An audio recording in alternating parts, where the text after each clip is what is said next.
The highlights of today's defense news, 3rd of March 26.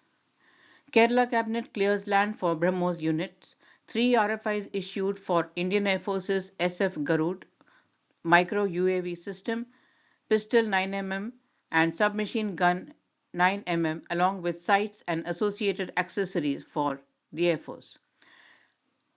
Aule Aerospace unveils Jetpack satellites to breathe new life into aging orbiters. India advances indigenous defense with AHSP transfer for carrier command post tracked vehicle. Adani Enterprises acquires Punj Lloyd's Malanpur defense unit. India and Canada forge historic uranium supply agreement. From the war zone, from $2 billion B-2 bomber to kamikaze drones, the list of weapons used by US to hit Iran. Iran's Natanz nuclear facility hit by Israel.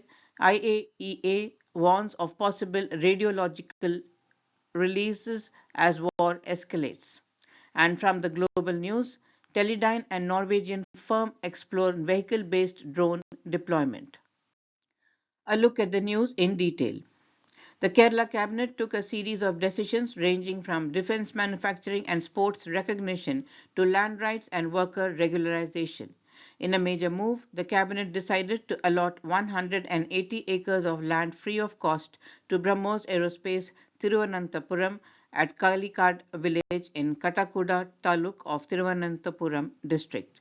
The land shall be utilized exclusively for the construction of an advanced missile and other strategic unit and its related activities.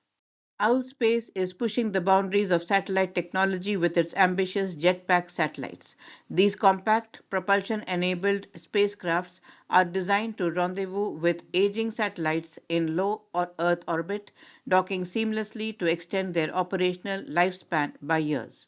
Founded in 2023 by a team of IIT alumni and former ISRO engineers, Owl Space draws on India's growing prowess in space manufacturing to address a pressing global challenge. Owl's Jetpack satellites offer a clever solution. They act as modular boosters, attaching via standardized docking interfaces to provide fresh propulsion and attitude control. This in orbit servicing could slash cost for satellite operators by up to 40%, according to preliminary industry estimates. The core innovation lies in the Jetpack's propulsion system, which employs electric thrusters powered by high efficiency solar arrays.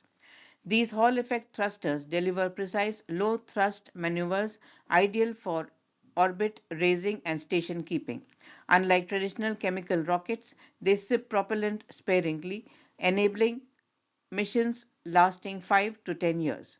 Owl has prototyped a 50-gram unit capable of generating 1 newton of thrust, sufficient to rejuvenate geostationary communication satellites weighing several tons. In a significant milestone for India's self-reliant defense manufacturing, the Authority of Holding Sealed Particulars, the AHSP, for the Carrier Command Post Tracked Vehicle was officially transferred at Ordnance Factory, Medak. This event marks a crucial step in bolstering the Indian Army's artillery capabilities through homegrown technology. The CCPT vehicle has been meticulously designed by CVRD. It functions as a specialized command vehicle, enabling precise and effective deployment of self-propelled artillery guns in dynamic battlefield scenarios. Constructed on the extended chassis of the proven BMP-2 infantry combat vehicle, the CCPT delivers mobility comparable to self-propelled guns on track platforms.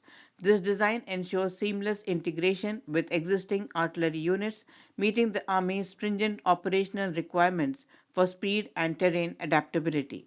The formal tech transfer ceremony took place between CVRDE and the Controllate of Quality Assurance Infantry Combat Vehicles. The production partners, Ordnance Factory Medak and Bharat Electronics, were key participants alongside representatives from the Army's Directorate of Artillery.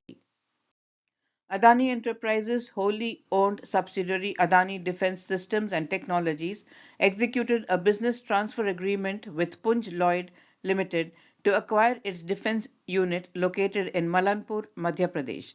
The acquisition will enable Adani to swiftly integrate existing manufacturing infrastructure and operational expertise rather than building those from scratch. The Malanpur facility is expected to augment Adani's production capacity, enhancing its ability to compete for domestic defense contracts. India and Canada signed a landmark uranium supply agreement valued at $2.6 billion, marking a major reset in their bilateral relationships. The key highlights: long term uranium supply ensures India's civil nuclear energy program has a reliable fuel source. Strategic energy cooperation: both nations will collaborate on advanced nuclear technologies, including small modular reactors and next generation reactors. Broader trade ambitions: the uranium deal is part of a push towards a comprehensive economic partnership agreement with a target to boost bilateral trade to $50 billion by 2030. Critical minerals and clean energy: cooperation extends beyond uranium to critical minerals, renewable energy, and technology partnerships. In the geopolitical context, the agreement comes amid global energy volatility, positioning India and Canada as strategic partners in nuclear and clean energy security. The uranium supply deal involves supplying 22 million pounds of uranium concentrate to India between 2027 and 2035. It includes the supply of 11,000 tons of uranium concentrate to India. It will be used to fuel India's civilian nuclear reactors. It aligns with the Indian government's plan to achieve a nuclear capacity of 100 gigawatts by 2047, which is 11 times the current nuclear capacity. India's uranium production capacity is insufficient to meet the increasing energy demands. Now let's have a look at some news from the war zone. From $2 billion B-2 bomber to kamikaze drones, we have the list of weapons used by US to hit Iran. The war between Israel and Iran escalates. The details are emerging about the clinical strikes being conducted by US and Israel against Iran forces. As per reports, the US has used a range of weapons and platforms, including B-2 Spirit stealth bomber, Tomahawk missiles, F-35, F-18 fighter jets, and other high-tech arms. This is also the first time when the US has used low-cost, one-way attack drones modeled on Iranian designs. The US Central Command released a video showing Tomahawk missiles, F-18 and F-35 fighter jets carrying out attacks against Iran. According to an US official, Tomahawk missiles were launched by naval warships and the ground forces used high mobility artillery rocket systems HIMARS to fire rockets towards the targets. The B-2 Spirit bomber: the US deployed the $2 billion B-2 stealth bomber to attack underground Iranian missile facilities with 2,000 pounds bombs.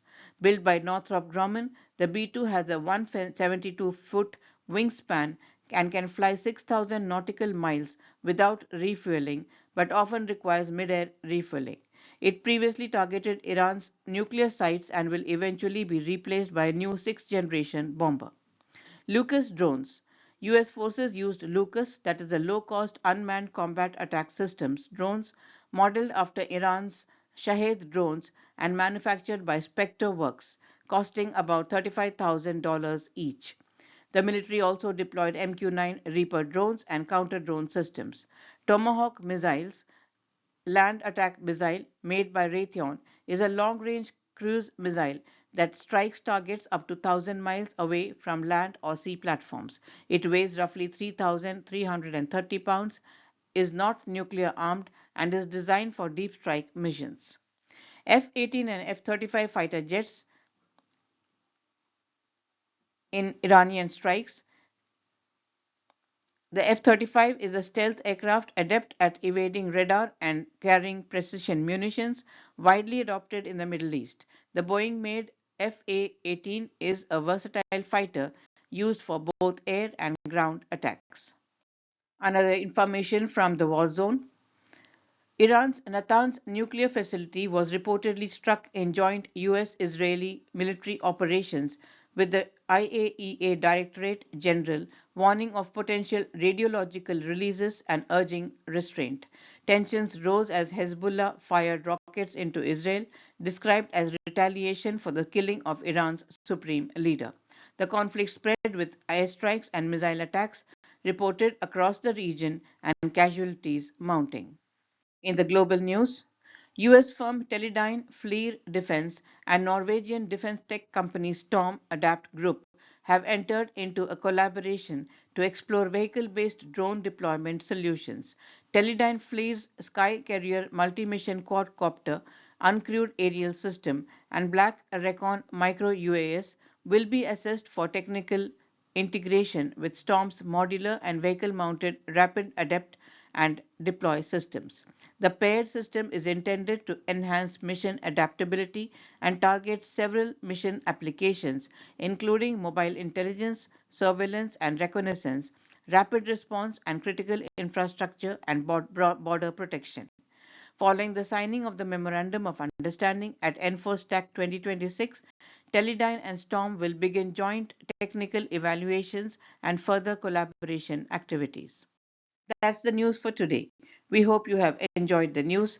Please do subscribe to our channel and do give us your feedback. Thank you.